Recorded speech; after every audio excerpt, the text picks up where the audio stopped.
I started fairly young. I first discovered the passion at 5 years old. So I honestly don't recall much of what I was thinking back then. I'm 15 now. Yeah.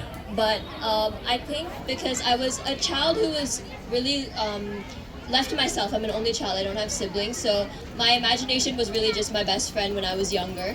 So I think that's when all the storytelling came from. And I think that it was definitely something that was recognized as a talent by those around me, and we really just decided, let's go for it. It wasn't something that, it was honestly a bit spontaneous, I feel. That's good.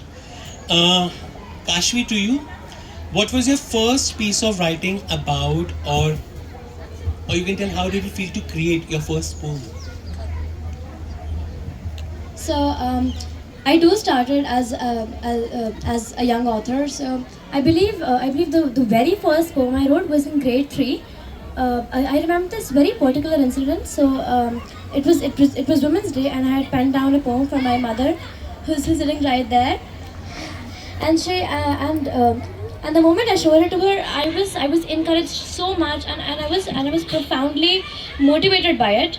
And thus because my parents, they initially fueled my imagination, and so that is what motivated me to constantly write, keep on writing.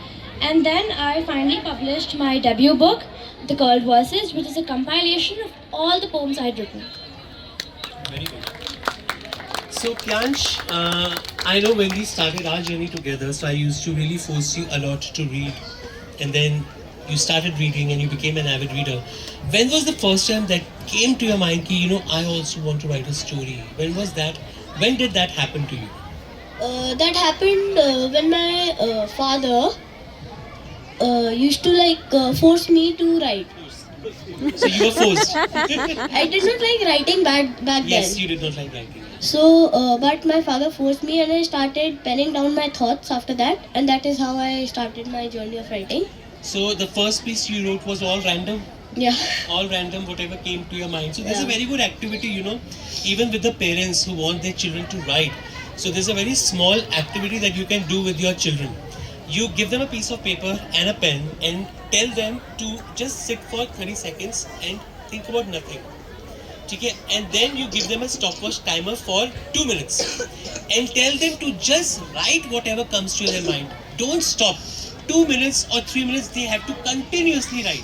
Even if their hand starts paining, let them write for 3 minutes. And whatever, left, right, whatever thought comes. And once they've written, tell them to just keep it aside and open it the next day. Trust me, I've done this with hundreds of kids.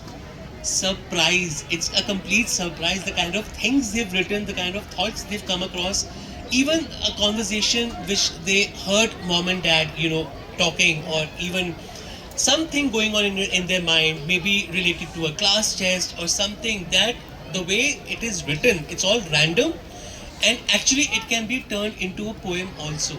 So this kind of random exercise, if they do every day or every alternate day for just 3 minutes, then 4 minutes, then 5 minutes, you see the magic, it will happen. Alright, so now moving to challenges and growth. So what